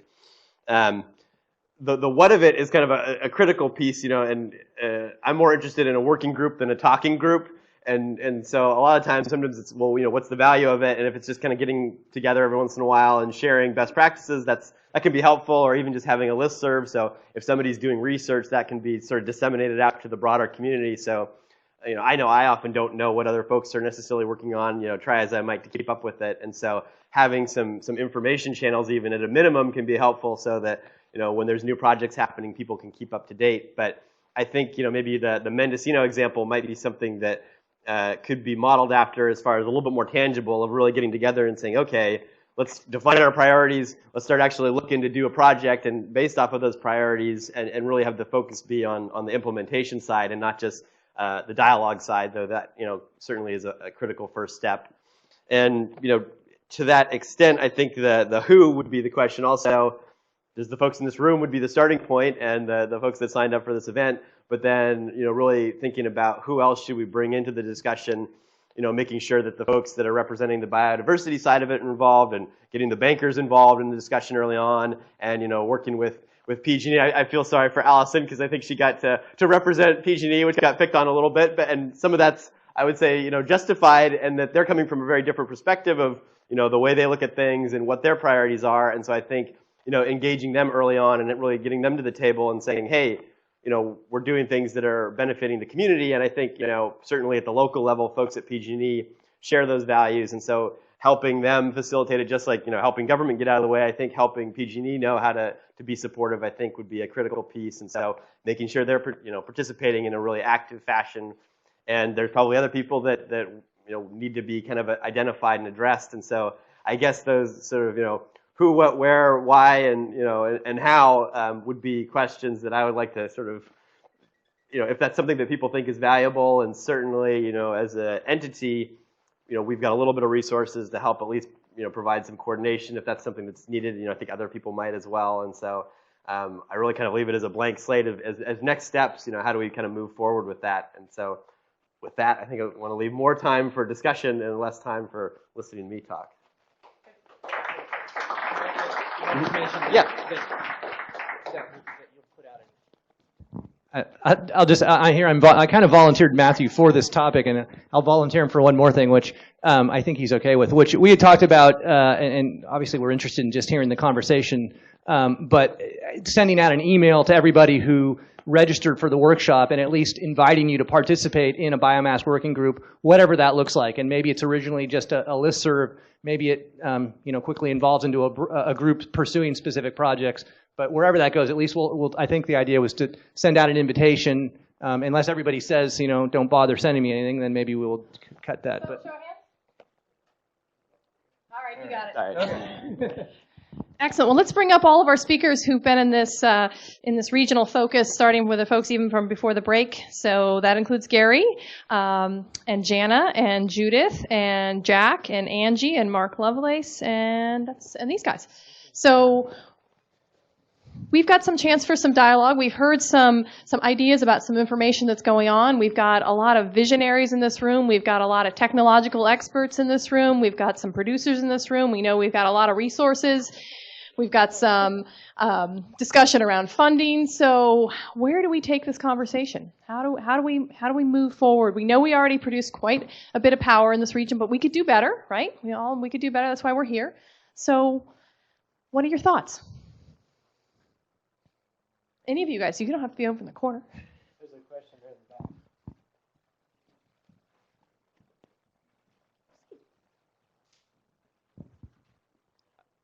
I recognize that a lot of the focus today has been on small-scale biomass power conversion, but it kind of pains me to learn today that we have a 30-megawatt biomass power converter that's about to walk out our front door.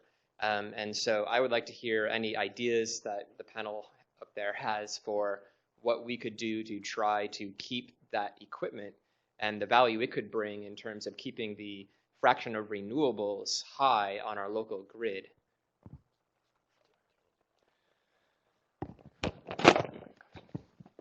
Well, that's one of the things we're looking at. The challenge is it's a chemical recovery boiler. The conversion to a fluidized bed burner boiler for biomass is about $100 million.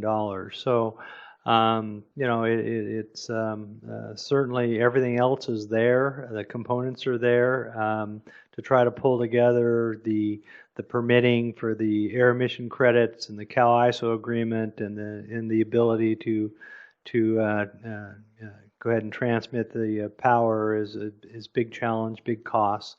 So you're right, and we're not talking really a lot of money to build a brand new chemical recovery boiler of that size is about $160 million. So it's a huge asset, and it'd be a shame to see that leave the county in scrap trucks or the parts department. So. For clarification, was that the side that burned the black liquor? Yes. Okay. Exactly. If any of you ever got to tour the pulp mill. Right. So. Can I make a comment about that too? Sure. So I just want to clarify, because this is, obviously we're in Humboldt, but if we're talking about the region, Mendocino actually has no power facilities that run off of biomass. So there's a huge opportunity in Mendocino County to build these type of facilities. But as for your question about a 30 megawatt plant, that would never fly in our community. It's just way too big, which means that the potential impact that it could have on the forest in order to, quote, what people would say where we are, feed the beast, is a hurdle that where we are, knowing that because of the community outreach we did, we know that that size of a facility would never fly where we are. It's an interesting comparison, and we have almost 30 megawatts that we produce here in Humboldt. We're almost the same size county. We have almost the same size forest area, and yet...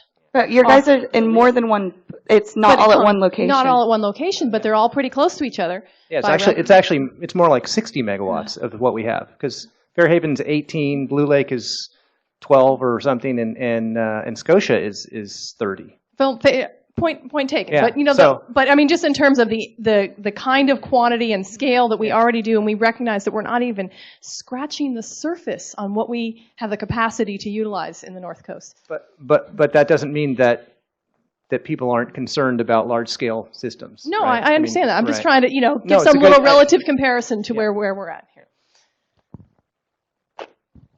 I guess just to feed into this question and debate, we have a brownfield old industrial site where this potential power plant is already sited. It's already connected. It already has transportation. It's not in a neighborhood. It's located pretty close to a lot of forestry and lumber activities that we're not making full use of just the waste from those activities already. So we're not talking about going in and chopping down virgin forest to feed the beast. We're talking about trying to make use of stuff that we're disposing of, and if not an ugly way, then not a very good way right now. And I really wonder if it's at all possible that it could get fired up at its current site. It seems like there would be a lot of support from the community, or that's my perception. I'd be curious to hear support for the community for it to become a functioning power plant in that site. So we've seen for the larger power plants, one of the biggest hurdles is public acceptance, and this is a bargain basement rate to get a new power plant up and running, maybe in a place that the public already supports, using waste that's already here. Sounds awesome. The facility has been looked at. In fact, we have a lot of studies. And the single biggest challenge was the feedstock. To basically fire this up would take in excess of 500,000 tons a year of feedstock, and trying to get that feedstock is that is cost effective is difficult. It's virtually difficult to get, and that's what stopped it every time. Coming from the last port, I had some pretty good connections on customers that were looking for biomass and looking for chips, and could not find enough volume to supply a couple ships about 100,000 tons a month. And so, this is a challenged area. And so once we get into where we're actually bringing some of that feedstock down more cost effective, I think that'll open up the opportunity. So. Just a quick clarifying comment. I think this discussion of the feed the beast and the worry about feeding the beast, I think while it's an important question to address in terms of public acceptance of these facilities, there's really very little evidence to suggest that even a 30 megawatt power plant is going to result in substantial adverse impacts to, the many social values we all have for national forest lands, private forest lands.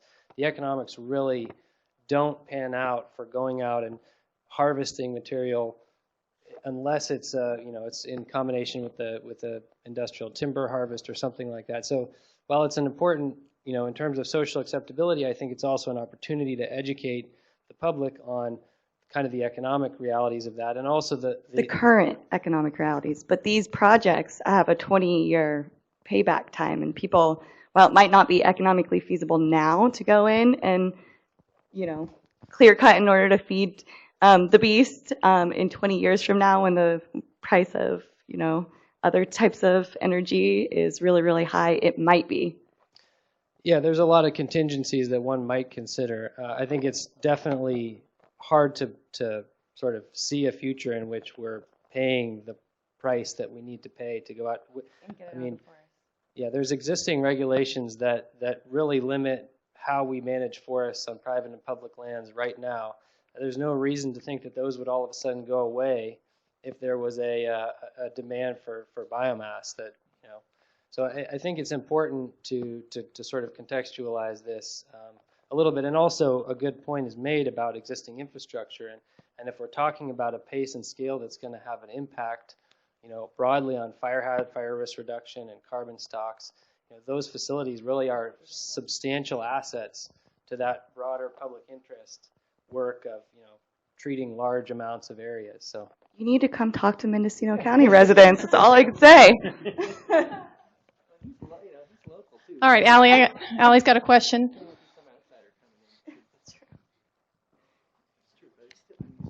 So this is a couple different questions. First, to Jim, when you're talking about briquettes, you're not talking about briquettes. What are you talking about? Or who? Oh, you were the one, John. Sorry. No, I didn't. He was talking about briquettes. What he said, it's a densified wood fiber into a brick shape. What you're thinking of, the charcoal briquettes, that's not what he was referring to. No, but right. But so it's a similar process. You're taking wood fiber, and then if you're making charcoal, you're getting rid of some of the hemicellulose, some of the chemicals in there. You're getting more of a carbon source. You're compressing it to get a densified fuel. So that's what you're talking about briquettes. Right. Yeah. I mean, it's basically the same as the small little pellets that you see for a pellet stove. And the company, the slide I put up, and it's the Pellet Fuels Institute that is the partner in the project. But they're an industry association, and one of their members is Bear Mountain Forest Products, which is up in Oregon. I think they have a plant in Cascade Locks as one place. They make pellets, but they've also fairly recently, acquired this briquetting. That's what they're calling it, briquetting, and they call them bricks. And they're the size of a large brick. I have a couple of them. One of them has Bear stamped on it, and they're selling them. You could use them in a wood stove, for instance, instead of cordwood or whatever. The idea here would be to potentially be able to create bricks or briquettes from the residue, and also out close to either at the landing or probably maybe not at the landing, but maybe at a sort yard, somewhere close to the resource, and then be able to transport that densified product. And as I said, there may be some interest in briquetting the torrefied material, which then would be more like the briquette that you're thinking of. It's kind of like a Duralog that you can buy at the grocery store. Right. And one of the things to remember is that the standards for those fuel pellets don't allow a lot of bark in them. So there's a challenge for getting the fuel pellet quality that you really need for some of these markets. So that's one of the things I'm sure you're going to be looking at. Right. Because one of the things that we did identify when the Mattole Restoration Council was looking into densified fuel products and things like that was we wanted to have something that the locals would support. Again, that whole local thing. And there was a few pellet stoves. We couldn't use pellets because tan oak has too high of a lignin content. And so we actually looked into charcoal, lump charcoal for cooking.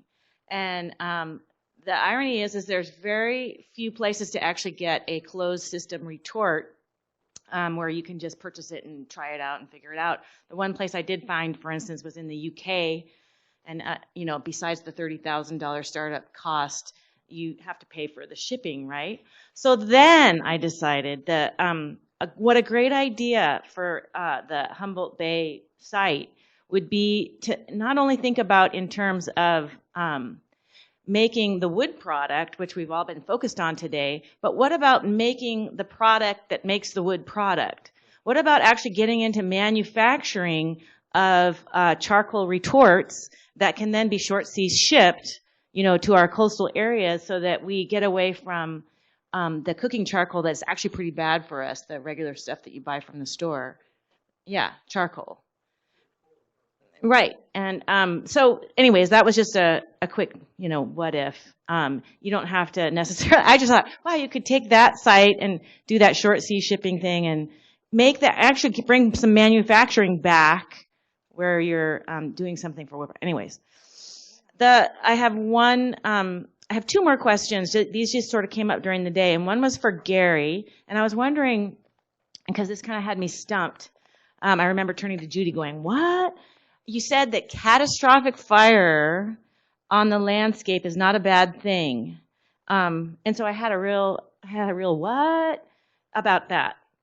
Well, it's this, the idea of catastrophic fire. If we build up this myth around it, we're denying the body of science that is coming out with every passing year about the importance of high severity fire as being, especially the post-fire landscape, extremely unique and exceptionally important in terms of biodiversity. And the example I'll use for folks is the rim fire.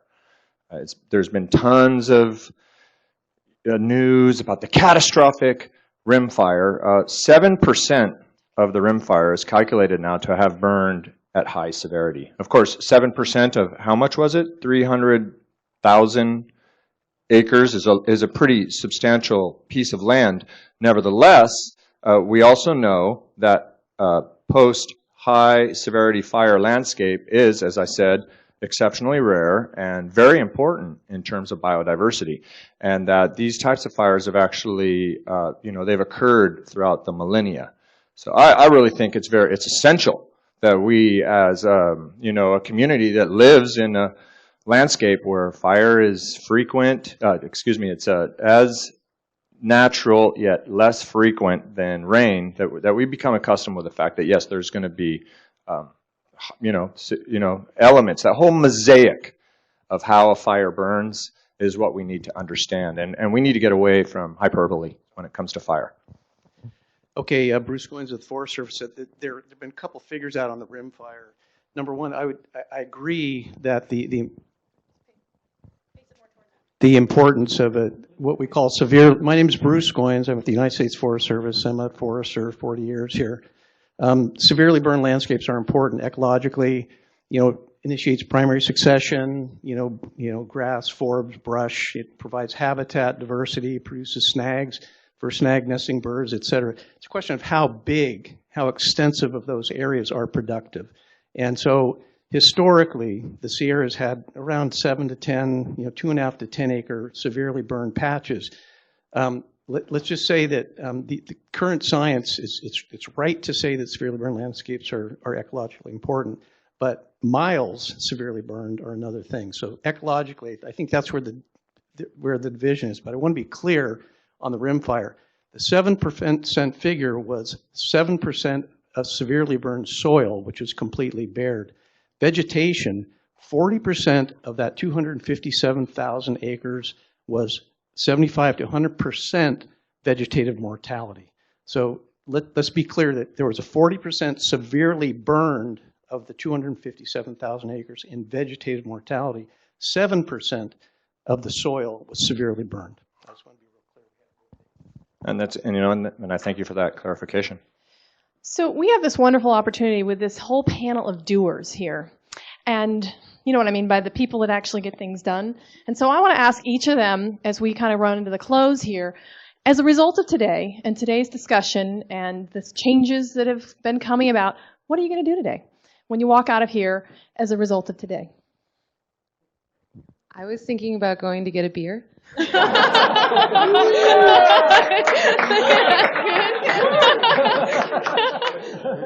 But tomorrow I'm going to look for the email about the Humboldt working group because I live here and this is a cool region and I get to work in regions that are really close to here, but I don't get to work on stuff in Humboldt County yet because nobody is grassroots starting stuff. And so we need to do that. And when that email comes out, I don't know, will that be tomorrow? Maybe not tomorrow. Maybe on Monday. Then I'm going to respond. Okay, thanks. I guess I'm sending an email is what I'm doing after the beer. I actually try to have some discipline in that we don't have daycare on Fridays for our daughter, so I've really tried to make Fridays a day for my daughter. But the kind of work that I'll be doing coming out of this, really something that we haven't talked about is cumulative effects. And we're focusing on the impacts of one small sector of human economic activity on the north coast of California. And we all know that our landscapes are under tremendous stress because of the multitude of activities that are happening out there. And I guess fundamentally I'd say if we're looking at doing more extractive work to meet our human needs, then we need to do some fundamental things like make sure our state parks and our wilderness areas are protected, fully protected in perpetuity. So that's what I'll be trying to do continuing with my work at EPIC. Great. So we have a couple of biomass projects now that we talked about today briefly. The one I just reported on a few minutes ago, the Birdie project, and then the project that Jana Gagnon reported on from Blue Lake Rancheria. We're a partner there. So those are two projects that are going to keep me very busy for the next couple of years, 2 to 3 years. But I think more, that's kind of my regular work. I think the thing I'm excited about is,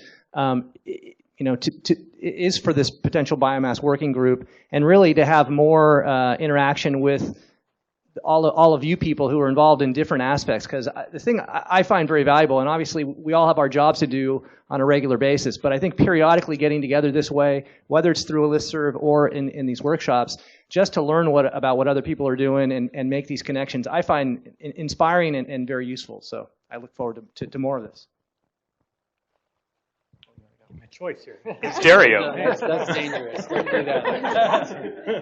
I always wanted to be a stereo. Well, when I get out of here, I'm going to be going to another meeting, and when I get out of there, I'm going to be going to another meeting.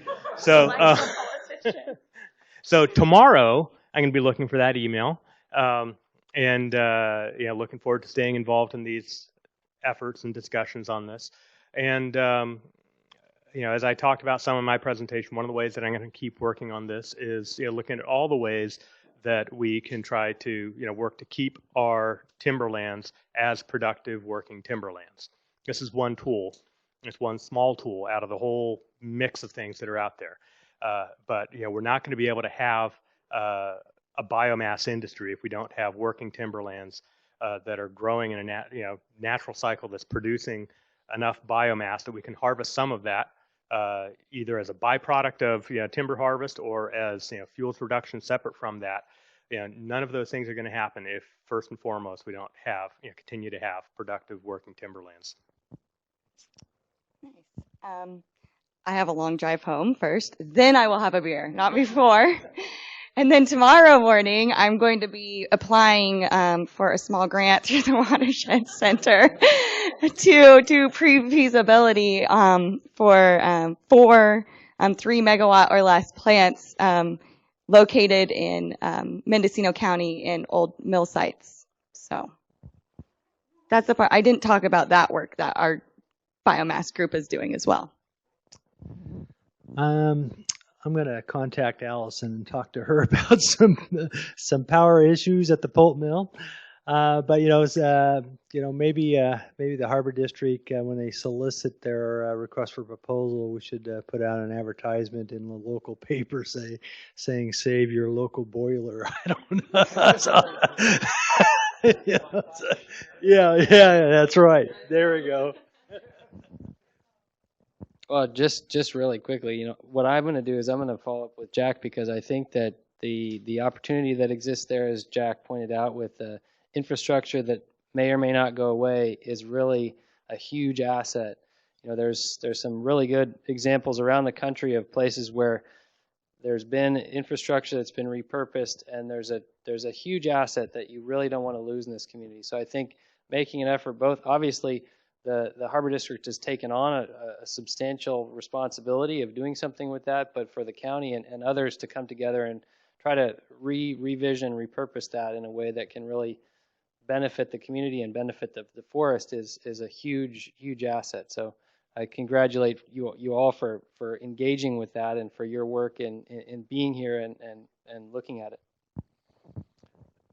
Just want to end this with a couple thoughts, and one is we just experienced a huge cultural shift here that I don't know that you caught. On this panel, it was only the two women who talked about drinking beer.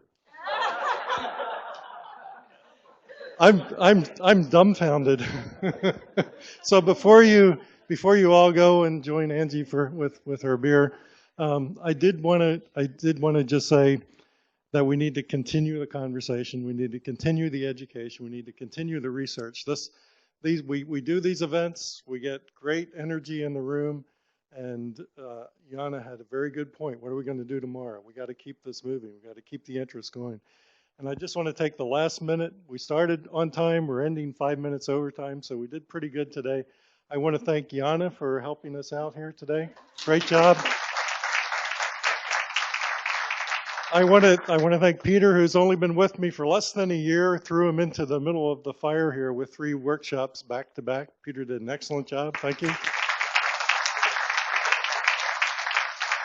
And Rick's only been with us for less than 2 weeks. Get out of here, Rick. People need to see you. He's been doing the webinar all day. So, and I think the webinar worked great, right? Yeah, we hadn't got any complaints, so we knew we were doing it well. All right, so with that, I just want to thank you all for coming, because our programs are only as good as the audience, and this has been a great audience. You're going to get an email from us that's going to ask you for evaluation, your comments on how the day went, and also as soon as we get all the presentations up on the website, we'll be letting you know where those are and how you can find them. I have no more comments. I just want to thank everyone, and Jana has one. Well, I want to thank all of our speakers today. I think they did a wonderful job really sharing.